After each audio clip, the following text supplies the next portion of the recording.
En un imperio que mataba por creer, dos jóvenes se atrevieron a vivir de cara a la verdad, aunque eso les costó la vida. Acompáñanos para conocer la historia de Crisanto y Daria, dos santos que no dudaron en desafiar al mundo por permanecer fieles a la verdad. Hoy, en Ecos de Eternidad, Crisanto y Daria. Roma, finales del siglo III después de Cristo. El imperio vive uno de sus periodos más inestables. Tras un siglo de guerras civiles y emperadores efímeros, el poder ha perdido su centro. El emperador Numeriano, hijo de Caro, gobierna brevemente entre los años 283 y 284. Su reinado es un espejismo de calma tras décadas de caos. Roma está exhausta, las legiones se rebelan, las fronteras se desmoronan, el Senado ya no tiene autoridad. En el oriente del imperio, las campañas contra los persas han drenado recursos y hombres. En el occidente, los pueblos bárbaros amenazan las provincias. En las calles de la capital, la pobreza crece mientras los palacios se llenan de banquetes y discursos vacíos.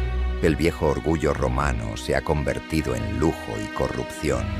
Las antiguas virtudes, la piedad, la templanza, el sentido del deber, se han convertido en palabras de piedra. El pueblo busca suerte en los augurios y placeres en las termas, mientras teme hablar del Dios único de los cristianos. En ese tiempo, los seguidores de Cristo viven bajo sospecha. Aunque las grandes persecuciones han remitido, basta una denuncia para acabar en prisión o en el anfiteatro. Las catacumbas se llenan de oraciones silenciosas, de velas ocultas, de nombres escritos en las paredes con esperanza. En medio de esa Roma que aún brilla por fuera, pero se desangra por dentro, llega un joven procedente de Alejandría, Crisanto, hijo del noble Polemio. Su destino parece claro: heredar honores, servir al imperio, continuar la gloria familiar. Pero su alma busca algo más que poder o prestigio. En una ciudad donde todo se compra y se vende, él busca la verdad. El padre de Crisanto, Polemio, había servido al imperio como alto funcionario. Había visto de cerca el poder y también su podredumbre. Por eso envió a su hijo a Roma, esperando que la educación y la política curaran en él cualquier idealismo. Roma era, al fin y al cabo, el corazón del mundo. O eso creían los hombres. Pero al llegar, el joven no encuentra la grandeza que le habían prometido. Encuentra una ciudad fatigada, con filósofos que discuten sobre el alma, mientras esclavos limpian su sangre en los circos. Los templos resplandecen de oro, pero sus dioses parecen de piedra. Los altares se multiplican, pero los corazones están vacíos. Y en medio de ese ruido, Crisanto siente una pregunta que no logra apagar. ¿Dónde está la verdad que hace libre al hombre? A veces, en las termas, escucha rumores sobre un grupo de hombres que no temen a la muerte, que se reúnen de noche en cuevas subterráneas y se llaman entre sí hermanos. Dicen que adoran a un Dios crucificado. El joven siente una mezcla de curiosidad y temor. No lo sabe aún, pero esa inquietud será el inicio de su destino. En Roma, el conocimiento se había convertido en espectáculo. Las escuelas de retórica competían por discípulos como los circos por gladiadores. Los filósofos hablaban de virtudes, pero vivían de halagos. Crisanto asistía a esas lecciones y salía con el alma más vacía. Había estudiado en Alejandría, donde los sabios mezclaban ciencia y misterio. Allí había aprendido que los números pueden explicar el cielo, pero no el corazón humano. Y en Roma, esa herida interior se abría más cada día. Una tarde, mientras recorría los foros, escuchó a un esclavo hablar de un libro prohibido, un texto que los cristianos copiaban en secreto y que contenía la palabra de la vida. Movido por una curiosidad más fuerte que el miedo, Crisanto consiguió uno de esos rollos. Eran fragmentos de los evangelios. Aquella lectura cambió su respiración. Las palabras no hablaban de poder ni de gloria, sino de un reino interior, de un Dios que se hacía hombre para liberar, de una cruz que no destruía, sino que redimía. Durante noches enteras, leyó en silencio. Cada línea parecía responderle con una voz desconocida y dulce, hasta que decidió buscar a quienes creían en aquel Cristo. Lo condujeron a escondidas hasta una casa humilde en las afueras de la ciudad. Allí conoció a Carpóforo, un anciano presbítero de mirada serena, uno de tantos que predicaban en la sombra, pues hablar de Cristo en público seguía siendo peligroso. Carpóforo lo escuchó largo rato. Después le dijo: «Roma está enferma porque adora lo que pasa, pero tú, hijo, has sentido hambre de lo que no muere». Aquel encuentro selló su destino. Durante semanas, Crisanto fue instruido en los misterios de la fe. Aprendió a orar, a comprender las Escrituras, a ver en el rostro del pobre el reflejo de Cristo.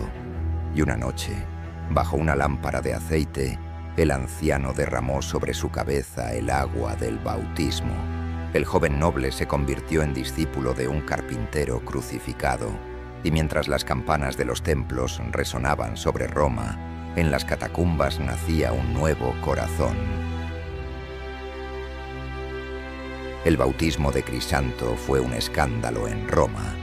Su padre, Polemio, un patricio poderoso, no podía tolerar que su hijo adorara a un Dios crucificado.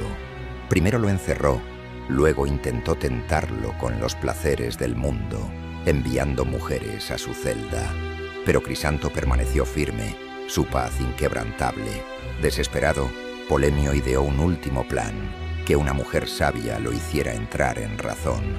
Así apareció Daria, una sacerdotisa de Minerva, educada en filosofía y famosa por su elocuencia.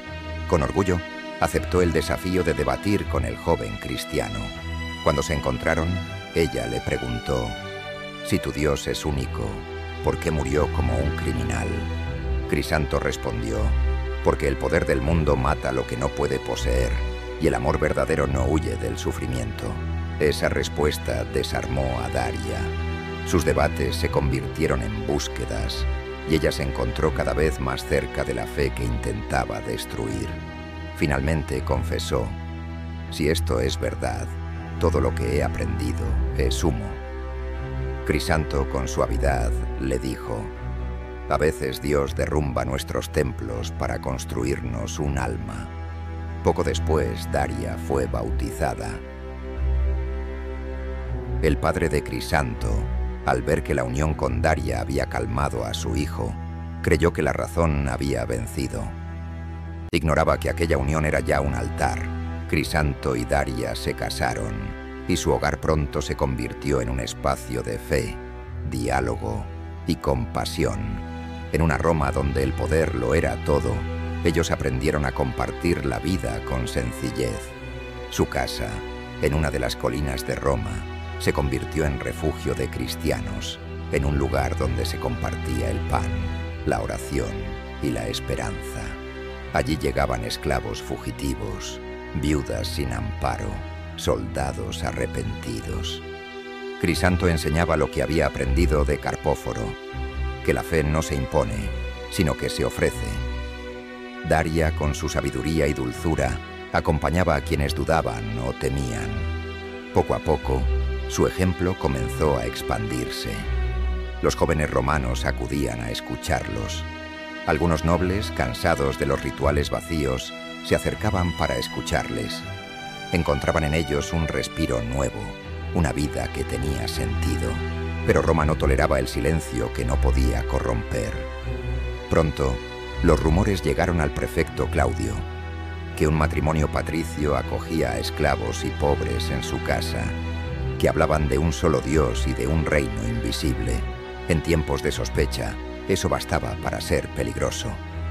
El prefecto Claudio, encargado de interrogarlos, vio en ellos algo que ni la fuerza ni la razón podían doblegar.